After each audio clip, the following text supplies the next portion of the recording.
शिंदेजी हे तुम्हाला वरून वरून चांगलं दिसत, पण माझ्याबरोबर भटका तुम्हाला आतमध्ये किती घाण आहे ना, हे मी बोललोय. आणि आता एकनाथजी शिंदे बोलतात की ते नंबे वरून चांगली आतून.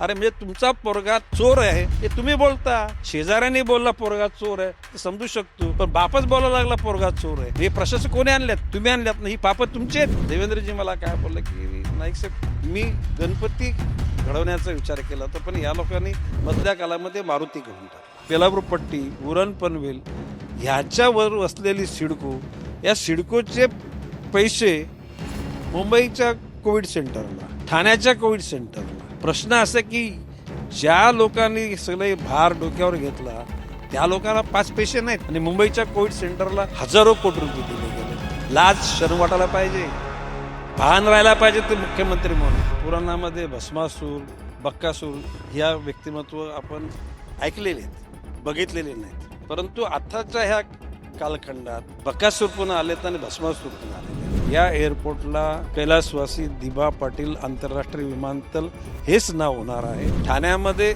जर का भाजप अखंड स्वतः लढली असती तर 50+ नगरसेवक झाले असते, आणि गणेश नाईककडे जबाबदारी सोपवली असती तर जुगाडच करून टाकला असता.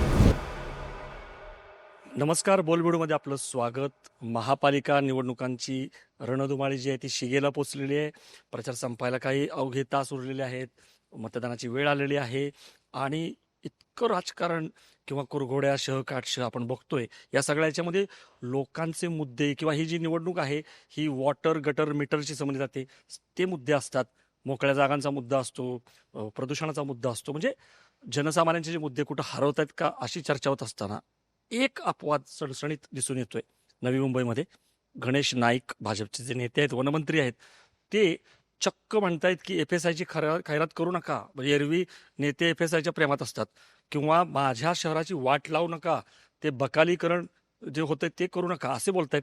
त्यामुळं उत्सुकता वाढलेली आहे. लोकांना पण कुठंतरी असं वाटतं की ते मुद्दे, आणि राजकारणी लोकांनी पण याची दखल घेतलेली आहे.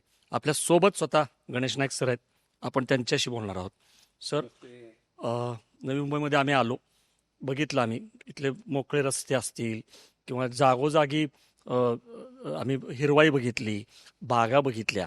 कारण नवी मुंबई हे जे शहर आहे हे मला वाटतं खास प्लॅन करून बांधलेलं शहर आहे. आणि सगळ्याच शहरांची मुंबईसकट, पुण्यासकट सगळं बघतोय आपण की वाट लागलेलं आहे, बकालीकरण होतंय. आणि नवी मुंबईसारखं एखादं ओएसिस किंवा एखादं बेड जे आहे ते बघायला मिळते. आणि त्याची सुद्धा आता वाट लागणे शक्यता आहे. कारण तुम्हीच म्हणता आहात की मला इथं आशा गुंडाळून जावं लागतंय की काय, मला कुठंतरी दुसरीकडं जवाहर मोखाडा वगैरे इकडं राहावं लागतं की काय. नेताच असं म्हणत असेल तर मग जनतेची काय अवस्था असेल? काय झालंय नेमकं? बाब अशी आहे की आपण पुराणामध्ये भस्मासूर, बक्कासूर ह्या व्यक्तिमत्व आपण ऐकलेले आहेत, बघितलेले नाहीत. परंतु आताच्या ह्या कालखंडात बकासूर पण आलेत आणि भस्मासूर पण आलेले आहेत.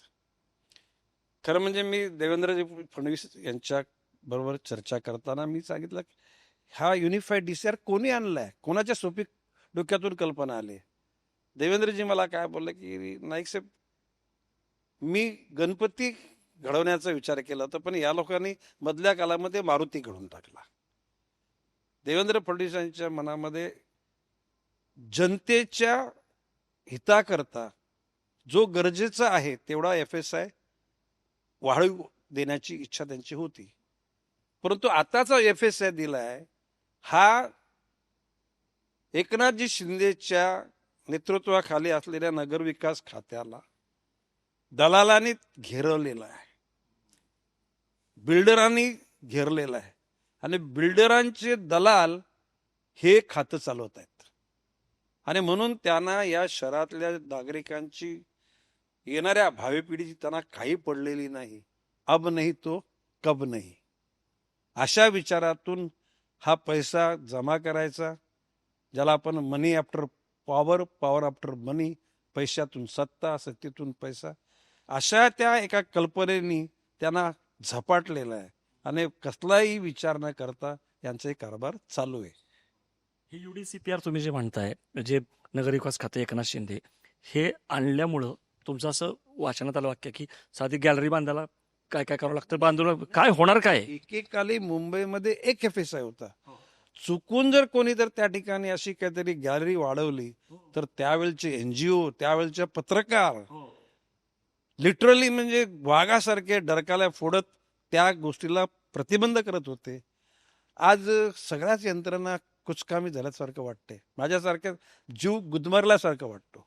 मी काल वाशीमध्ये बोललो, म्हटलं ह्या इतक्या उत्तुंग इमारती, ह्या इमारती बांधण्यापूर्वी प्रशस्त रस्ते, फुटपाथ, ड्रेनेज, सीवेज, बाग बगीचे, मैदान, हॉस्पिटल, शाळा, कॉलेज, फायर ब्रिगेड, पोलीस याची रचनात्मक त्या ठिकाणी आखणी केल्यानंतर त्याला साजेसा त्या ठिकाणी FSI वाढवणं गरजेचं आहे. मी आज सांगतो, जर का अशा प्रकारचा हा युनिफाईड DCR जी खैरात पेरली जाते किंवा वाटली जाते असा जर वापरला गेला तर या ठिकाणी रस्त्यातून गाड्या जाणं मुश्किल होईल, फुटपाथवरून चालणं मुश्किल होईल आणि ह्या पापी लोकांना ज्याला पश्चाताप होईल तोपर्यंत वेळ निघून गेलेली असेल. नाही, पण मग एक प्रश्न पडतोय की तुम्ही स्वतः इथं स्थानिक आहात, तुम्ही मंत्री आहात, आमदार आहात आणि तुमच्याच विचाराचे मुख्यमंत्री पण आहेत, तरी सुद्धा मग हे असं कसं काय व्हायला लागलेलं आहे? देवेंद्र फडणवीसजींना या सर्व गोष्टी पसंत आहेत असं कोणी समजण्याची गरज नाही. मी या मंत्रिमंडळातला एक सहकारी म्हणून मी या गोष्टीवर पुनर्विचार करण्यासाठी निश्चितपणे पत्र देईन. जर का त्या ठिकाणी जर का एकूणच ज्या गोष्टी जर उद्याला नियंत्रणात राहण्यासाठी नसल्या तर मी माझ्या लोकांना मी कोर्टामध्ये सल्ला देईल. त्यासाठी तुम्हाला असं वाटतं की ही जी निवडणूक आहे ती फार महत्वाची आहे, ही महापालिका तुमच्या ताब्यात, भाजपच्या ताब्यामध्ये, त्यासाठी पण यायला पाहिजे? कारण सरळ आहे, इथं जो मुकाबला आहे तो तुम्ही आणि एकनाथ शिंदे यांच्या ह्याच्यामध्ये. इथं जर ही महापालिका शिंदेच्या ताब्यात गेली तर हे असं होईल? त्या महापालिका आल्या गेल्याचं मला काय महत्व नाही. महापालिका येणारच आहे.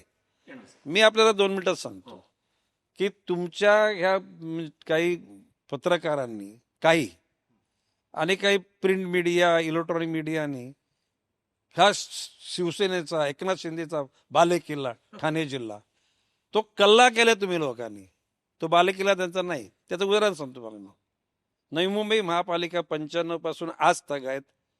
ही गणेश नाईक ज्या पक्षात गेला त्या पक्षाची झाली.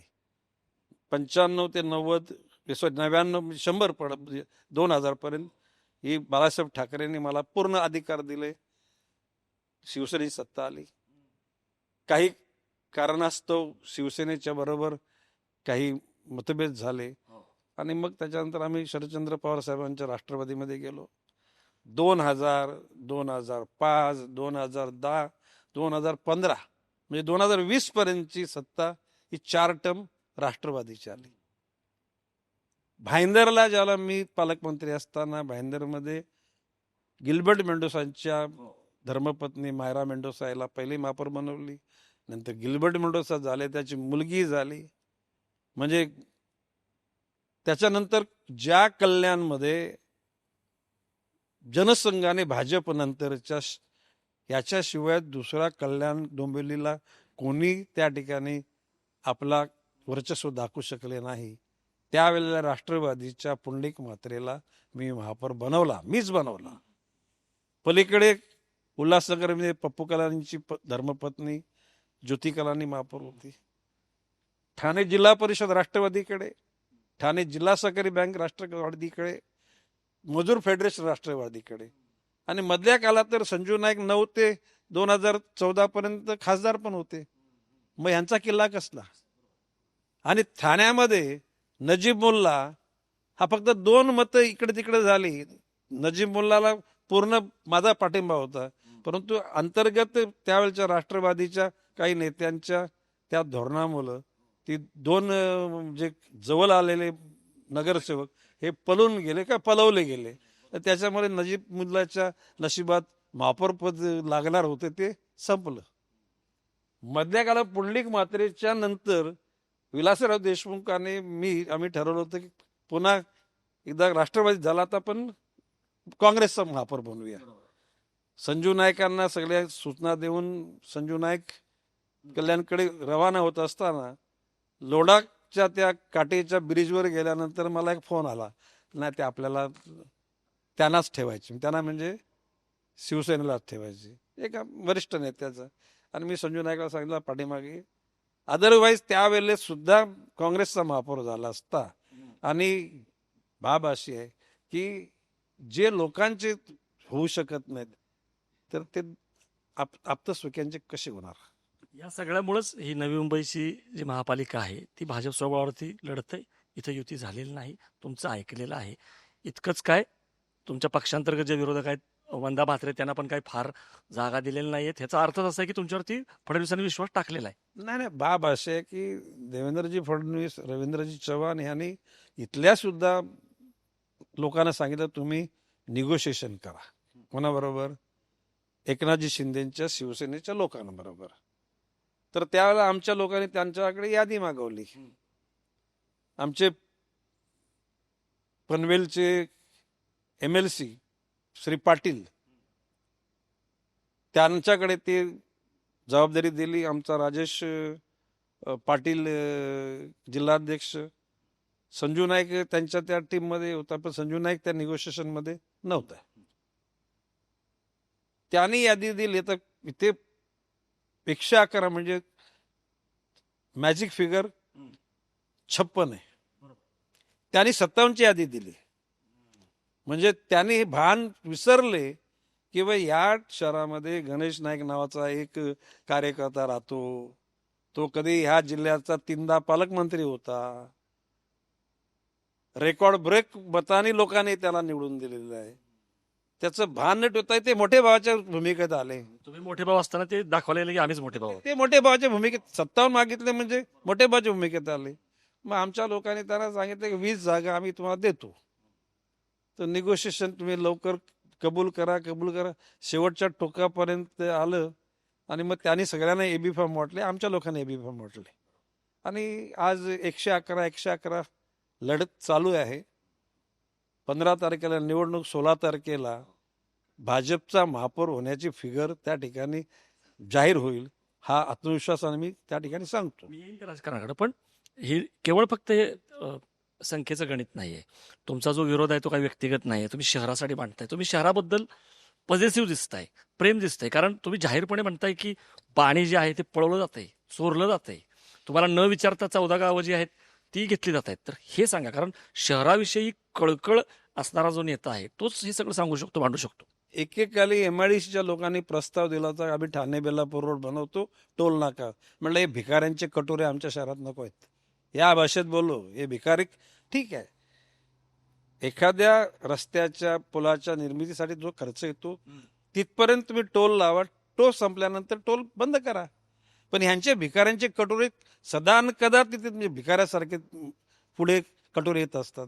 हे थांबलं पाहिजे. आता समृद्धी महाप सरकार जोपर्यंत आलेला खर्च ज्या दिवशी संपुटात येईल त्याच्यापेक्षा जर एक 15-20% वाढवून तो FD मध्ये ठेवा फॉर मेंटेनन्स. काय बोलतो मी, टोल नाका बंद केल्यानंतर तो मेंटेन करण्यास रस्त्यासाठी काही रक्कम FD केली, त्या व्याजावर ती मेंटेन होऊ शकेल. परंतु सदा न कदा जर टोल नाक्यावर जर भिकाऱ्यांच्या सारखे कटोरे ठेवले तर राज्यकर्त्यांना लोक भिकारीच म्हणतील. योग्य वेळ तुम्ही ती साधा आणि सोडा. आता या शहरामध्ये ज्याला 2000 साली संजू नाईक सेकंड महापौर झाले, त्याला RR पाटील साहेबांना ते भेटायला गेले. त्याला RR पाटील त्यांना बोलले, अरे संजू धरण घेतो का? तर संजू बोलला की अर्ध्या मिनिटात. संजू नाईकांनी येऊन बाहेरून येऊन मला फोन लावला, तर असं आबा म्हणतात 500 कोटी रुपये किंमत आहे. म्हटलं आपले बजेट 70 कोटीचं वर्षाचं, अरे 500 कोटीचं म्हणजे नाकापेक्षा मोती जड. तर म्हटलं आबांना सांग 10 वर्षात 50 कोटीचं आम्ही जर इन्स्टॉलमेंट विदाउट इंटरेस्ट दिला तर आम्ही ते धरण घेतो. ते एरवी ते त्यावेळेला आर्थिक स्थिती त्या धरण पुरा करून करण्यासाठी नव्हती. मग आबांनी घ्या म्हटलं. MMRDचं आम्ही कर्ज काढलं आणि ते पैसे देऊन टाकले. कालांतराने ते MMRDचं कर्ज पण संपलं. आजच्या क्षणाला तो धरण जर बांधायचं झालं तर 6000 कोटीचा खर्च येऊ शकतो.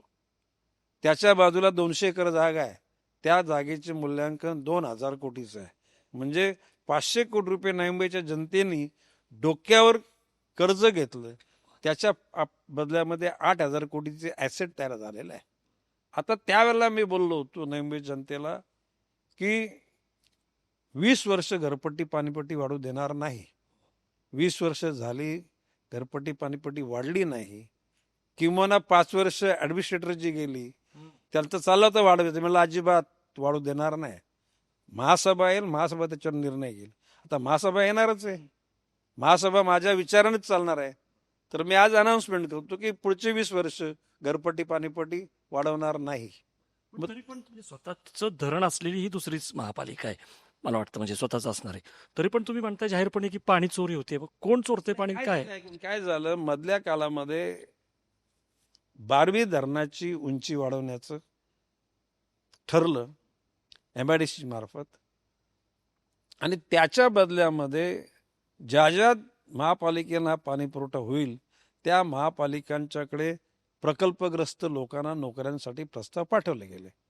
खरं म्हणजे ही ज्या पद्धतीनं ती भरती झाली ती भरती चुकीची होती. कुठल्याही परिस्थितीमध्ये कुठल्याही कॉर्पोरेशनमध्ये भरती करताना त्याची इंटरव्ह्यू घ्यावी लागते, त्याची मेडिकल घ्यावी लागते. वन फाईन मॉर्निंग एकनाथ शिंदेने आदेश केले, हे 69 लोक तुमच्याकडे सामावून घ्या, घेतले. त्याच्या बदल्यात 35 MLD पाणी नवी मुंबई महापालिकेला द्यायचं ठरलं.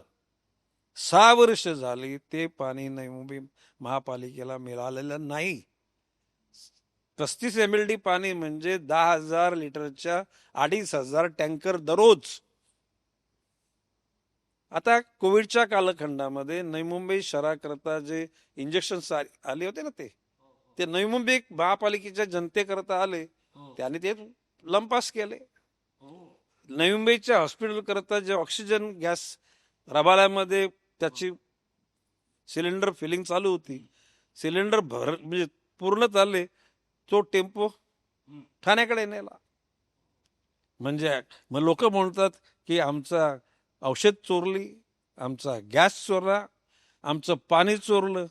आता नवी मुंबई महापालिका म्हणजे ही पट्टी, बेलापूर पट्टी, उरण पनवेल ह्याच्यावर वसलेली सिडको, या सिडकोचे पैसे मुंबईच्या कोविड सेंटरला, ठाण्याच्या कोविड सेंटरला. प्रश्न असा की ज्या लोकांनी सगळे भार डोक्यावर घेतला त्या लोकांना 5 पैसे नाहीत, आणि मुंबईच्या कोविड सेंटरला हजारो कोटी रुपये दिले गेले. लाज शरम वाटायला पाहिजे, भान राहायला पाहिजे ते मुख्यमंत्री म्हणून. अशा परिस्थितीमध्ये एकूण भूखंड, मी विधान भवनात बोललोय, एकनाथजी शिंदे तत्कालीन ते मुख्यमंत्री होते, देवेंद्र फडणवीस उपमुख्यमंत्री, अजितदादा. मी बोललो या सिडकोमध्ये बिल्डर लोकांचे दलाल आहेत, राज्य शासनात दलाल आहेत, आणि राज्य शासनातल्या सगळ्यांचे हात साफ नाहीत. हा सत्ताधारी पक्षाचा आमदार म्हणून मी तिथे बोललोय. कुठल्या हरिचालालने मला विचारलं नाही तुम्ही कोणाला बोललात, कारण खाल्याची मान खाली असते. तुम्ही सातत्याने सांगताय की ह्यांचं आजचं मरण उद्यावरती आहे, ह्यांचा शेवट जेलमध्ये होणार आहे, हे फार्म हाऊस वरती असतात, आता ते दिसायला लागलेले आहेत. नाही, बाब अशी आहे की त्यांनी भ्रष्टाचार केला, इट इज प्रूव्हन. तो फक्त it's a matter of time. आजचं मरण पुढे ढकललेलं आहे, पण ते मरण चुकणार नाही. धुंदी चढली, धुंदी. म्हणजे मी मुख्यमंत्री झालो तर काय बस कोणीच बाकी नाही. आमच्या नवी मुंबईमध्ये त्या सेक्टर 9 मध्ये 2 बिल्डिंग आहेत, अल्बेला आणि एक नैवेद्य. कोर्टाने ऑर्डर काढली, हे डिमॉलिशन करा. त्या लोकांनी, सोसायटीने त्या मुख्यमंत्र्याकडे अर्ज केला, मग उपमुख्यमंत्री त्यांनी स्थगिती दिली. अरे, कोर्टाच्या निर्णयाला पंतप्रधान सुद्धा स्थगिती देऊ शकत नाही. ती अथॉरिटी हायर कोर्टामध्ये जाऊन ते करायचं, एवढं भान नाही. मग मुंबई हायकोर्टानं स्पीकिंग ऑर्डर मध्ये म्हणजे त्या उपमुख्यमंत्र्याला सांगा, आता तुम्हीच इथे येऊन ही ज्युडिशरी पण तुम्हीच चालवा. कोण बोलले? हायकोर्टाचे न्यायाधीश. याच्या इतकी मोठी चपराक कोणाला असू शकते? तुम्ही जे बोलताय हे सगळं, आता बघा उद्धव ठाकरे नाशिकमध्ये तुमचं कौतुक करतायत, संजय राऊतांनी तर नागरी सत्कार करा असं म्हटलेलं आहे. आणि त्यांनी कौतुक करावं. मला त्या नागरी सत्काराची गरज नाही आणि कोणा कौतुकाची पण गरज नाही. यासाठी सांगतोय मी की लोकांना हा प्रश्न पडलाय की तुमचा काय बोलविता धनी कोणी असण्याची शक्यता नाही, तुम्ही कुणाला घाबरत नाही, काय नाही, पण करविता धनी तरी कोण आहे? तुम्हाला हा फ्री हँड दिलेला आहे नवी मुंबईमध्ये. नाही, फडणवीस नाही, ऐकून घ्या. देवेंद्रजी फडणवीस आणि उलट मला सांगितलं नाईक साहेब जरा तुम्ही जरा स्लो घ्या, लक्षात आला का? डायरेक्ट तुम्ही म्हटलं प्रश्न असा आहे त्यांनी सुधारायला पाहिजे ना. आता काय तुम्हाला आता एक बोर्ड तुम्ही ते बघा, परिवर्तनासाठी शिवसेना, सरकार बदलण्यासाठी. अरे परिवर्तन कसलं रे? परिवर्तन ठाण्यामध्ये 3 दिवस लोकांना पाणी मिळत नाही, नवी मुंबईत नल खोलल्याचं पाणी मिळते, म्हणजे नल खोलल्याचं पाणी मिळतं याच्याऐवजी 3 दिवस पाणी नाही. हे परिवर्तन पाहिजे का? ठाण्यामध्ये गुंडागर्दी चालते, गोरगरिबांच्या प्रॉपर्ट्या ग्रॅब केल्या जातात, शेतकऱ्यांच्या जमिनी त्यांच्या नावावरून परस्पर बिल्डर लोकांच्या नावावर. हे पाहिजे का? हे परिवर्तन पाहिजे. आणि काय बोलतात नवी मुंबईत गुंडागर्दी. अरे नवी मुंबईत गुंडागर्दी असती तर 25 वर्ष गणेश नाईकच्या नेतृत्वाखाली कॉस्मोपॉलिटन लोकांनी, कॉस्मोपॉलिटन म्हणजे या शहरामध्ये मेजर हिंदू आहेत, मुसलमान पण आहेत, बुद्ध आहेत, ख्रिश्चन, जैन, शीख, साऊथ, नॉर्थ, कोकणातला, पश्चिम महाराष्ट्र, मराठवाडा, विदर्भ, खानदेश, 18 पगड समाज आहे. त्या समाजाने आजवर प्रेम दिलं आम्हाला. सर इथं काय मराठीचा मुद्दा वगैरे दिसत नाहीये. इथं मला तर असं वाटतं की म्हणजे जे काय सेंटिमेंट, अस्मिता, भाषा वगैरे, इथली निवडणूक खरोखर जनतेच्या मुद्द्यावरची लढवत आहे तुम्ही. ही विकासाच्या मुद्द्यावर लढतोय आम्ही. बाब अशी आहे की या शहरामध्ये 95ला मी बोललो होतो की जर आम्हाला सत्ता दिली 6 महिन्याच्या आतमध्ये आम्ही वाहतूक सेवा सुरू करू. पूर्वी सिडकोची बस व्यवस्था होती, नंतर तिचं BMTC Bombay metropolitan transport corporation झाली, नंतर ती बंद झाली. 6 महिन्याच्या आतमध्ये मी परिवहन सेवा सुरू केली.